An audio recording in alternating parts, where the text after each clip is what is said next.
Welcome back to the Manc Entrepreneur YouTube channel, and in today's episode I'm going to be talking to you about how you can prepare your e-commerce business for disaster.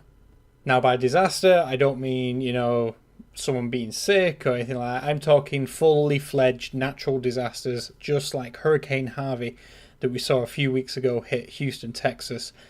If you were affected by Hurricane Harvey or know friends or family that were affected, my thoughts go out to you. I know people from the Texas area.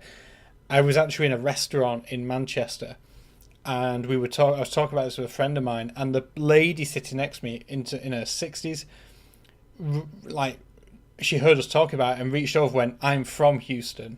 I was due to fly back Saturday, but all my flights have been cancelled. I just want to get home and see family." She was showing me pictures, and honestly, the news doesn't quite do it justice in terms of how big and how terrible that event was. So again, thoughts go out to everyone who has been affected by Hurricane Harvey. Now, that is obviously, we can't do much about the past. However, Richard, who again you'll know from other videos on this channel, based in Florida, who I also run East Seller Cafe with, this week we've been talking and we've been keeping an eye on a tropical storm out in the Atlantic. Just a few hours ago, I'm recording this on the 5th, by the way, Tuesday. You'll probably see this on Thursday. I think there's a list of 10 points that you should put in action, put into plan, just in case a natural disaster happens, and worst case scenario, you need to do something about it. And like I said, all these points I came up with Richard came up with, and I sort of chirped him with a few other bits and pieces, but this is largely Richard's list, so massive thank you, Richard. Number one is firstly to make a plan. It sounds stupid, it sounds daft, but as my dad always said to me, failing to plan is planning to fail. And even if you don't have to detail every little thing, just try your best to jot down what would happen if, who do I call if this happens, blah, blah, blah. And at least just have some documents there ready to go, so you're not panicking about, you should have a plan ready to put into place if the worst case scenario happens. Next up is, if you do have premises, whether it be office space, warehouse space, whatever it is, there's a disaster sort of imminent, and obviously sometimes you can't predict when these things will happen. But it's always best to make sure both the police and fire departments have up-to-date contact information for you. So if in the worst case scenario they have the best possible way of trying to contact you, make sure you're not in the building if disaster has struck there, or if something happens there, they can contact you and let you know about it. So again, communication is key throughout all of this. Making sure you are either able to communicate, open to communicate, and are communicating with your customers, suppliers, whoever else it may be. Number three, again, if you're running an e-commerce business or any type of business, I'm focusing on e-commerce because that's what I know, but largely this will work for any business. You really should take pictures. We would expect you all to have pretty good smartphones now with good cameras. Take pictures of all the important documents that you have. If you can scan, obviously if you take pictures, you can email them to an email account somewhere, or if you do it the old-fashioned way, scan them into your computer and then save them somewhere. Either save them to the cloud, and also print off hard copies and save them off-site somewhere else. A lot of this is also going to be about backups, because that is going to be incredibly important for your business. But yeah, either burn them to a disk, put them on a physical USB pen, whatever it might be. Make sure you not only just have a cloud copy, but that you have a physical copy too. Honestly, the more backups, the more copies, the better when it comes to important sort of documentation. And this could be anything from supplier invoices, but also things like your articles of incorporation for the business, any licenses that you may have, any contract agreements or service level agreements that you have with suppliers, insurance documents, again a huge one, which we're going to touch on more in a little while. Also employee financial records, anything which is sort of pertinent to the running of the business, make sure they're safe. And like I said, even if the original copies do get damaged, you want to make sure you have soft copies and hard copies backed up just in case you need them. The other one is obviously a huge part with Hurricane Harvey has been obviously the flooding, huge flooding due to water surges and everything else, rivers bursting banks and dams breaking, waterproof containers. Again, for anything which is so crucial to your business, waterproof containers. And this is for things which you cannot move off site. So obviously if you've backed up your computers and everything to hard drives, take them off site, take them somewhere else, take them to somewhere safe, wherever that may be. And like I said, also make sure you do cloud backups as well, just in case, the damage is much more widespread than initially thought. But these types of, invoices and things like that can be very good record to make sure that, monetary value, if we do get into insurance companies, can be proven with hard copies. So again, the important stuff, if you can't take it off site, if you can't protect it elsewhere, waterproof containers, at least have them ready to go. So if you get stuck and you cannot get them out of there, box them up in waterproof containers, sealed envelopes, whatever it may be, just so you know that they're not going to get destroyed. Now, point number 6 is one which I totally forgot about, and again, massive hat tip to Richard. Is like right now, when you're doing this, I want you to grab either a video camera or a phone and just go around your premises and document everything that you have. Again, if you can point out, when you bought something, what it is, how much it cost, this is all, just having this video backup will prove, again, to insurance companies that if anything gets destroyed, this is what you had. You don't have to start claiming for Picasso originals, which obviously you never had, but you have a very good record, and that will hopefully make sure that you'll have a much better chance of getting your business back to where it was quicker than having to go through the old insurance process the long way. And again, same with that video, make sure you have hard copies either on DVDs, CDs, USB pens, in the cloud. Again, you want to cover as many bases as possible. You can't have too many backups. And again, don't keep them all in one place, spread them around.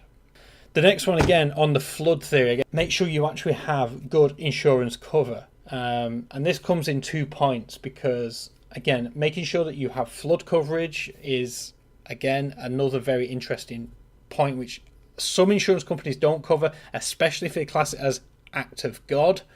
Make sure you have that cover because, like I said, it's one of those where you're going to pay for it and hope that you never need it.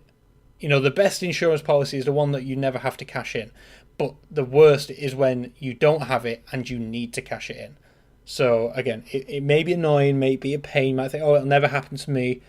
Make sure you're covered to the best of your ability. And on a side note of that as well, make sure your insurance is up to date. If you've taken on more stock, more equipment, more anything in the business, make sure it's covered. The initial insurance policy that you may have taken out, if you've grown over the past 6 months, you may have more stock which isn't covered. So again, keep those insurance policies up to date. Again, I've mentioned it a few times and it is super simple, but it is also super important. Backups. Do daily backups from your software that you, again, if you're using multi-channel software, get the databases downloaded at the end of the day, put, contact details for your customers, everything that you have, make sure it backs up daily, and make sure you use a site such as CrashPlan, Carbonite, or Backblaze, I think it's called. All great cloud-based backup systems, again, which will have multiple servers around the world. Make sure that your stuff is safe. Also, again, make sure you take physical hard drives. You cannot be too protected when it comes to this. But yeah, backups, I've mentioned it a few times. It deserves its own mention. Backup everything. Make sure, like I said, you're running those daily backups because, again, like I said, the best backups are the ones that you don't need. But it's better to have them when you need them than not. Next up, we've got mobile phone coverage. Again, this is a very important piece. If in the event of disasters, especially in the UK, in the USA, in the Western world specifically, the cell services, your mobile phone services, are usually the first that they bring back online because that is the most direct route to get to people. And the quicker they will bring on mobile coverage quicker than anything else, usually.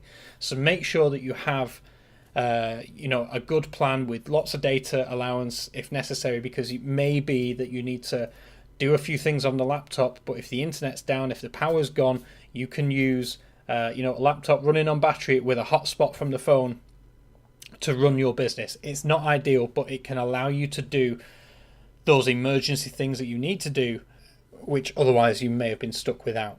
Now, the next point, I think number 10, is a little bit morbid, but it's one that we need to consider. As it's all well and good preparing your business for disaster, but also we need to prepare family and yourself for disaster as well.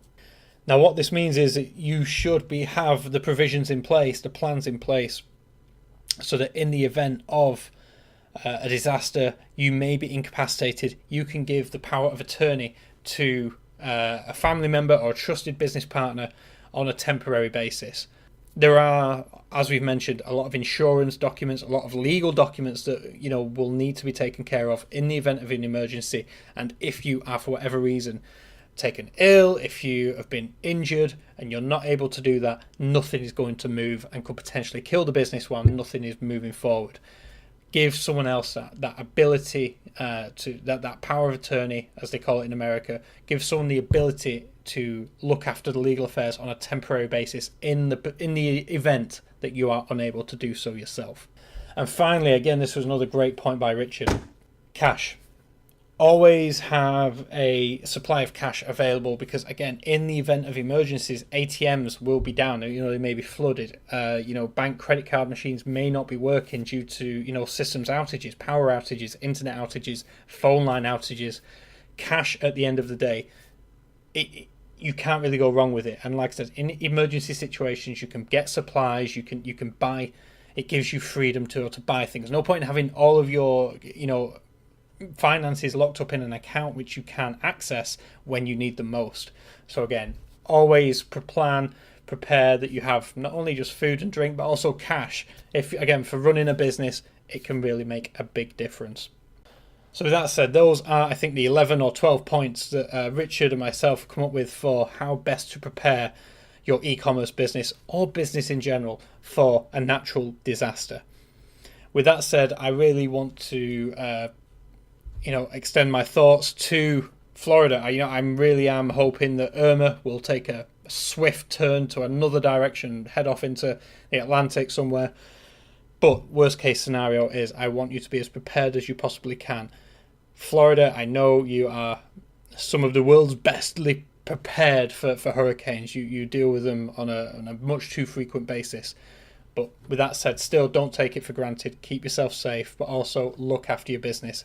Put everything you can in place to make sure it doesn't crumble. With that said, if you have any comments, any questions, let me know in the comment section down below. Like I said, I am not an expert with preparing for this sort of stuff. However, I will have Richard, who has done this many times, who's dealt with this numerous times. If there's any questions that you want to ask him, please let me know in the comment section down below and I'll try and get him to answer them for you. I'm sure he will. With that said, if you've enjoyed this video, and enjoyed is probably not the word, but if you've at least found it useful, hit that like button and subscribe if you are new. There's new content every single weekday. And with that said, I want you to enjoy the rest of your day, and I'll catch you, as always, in tomorrow's video. See you then.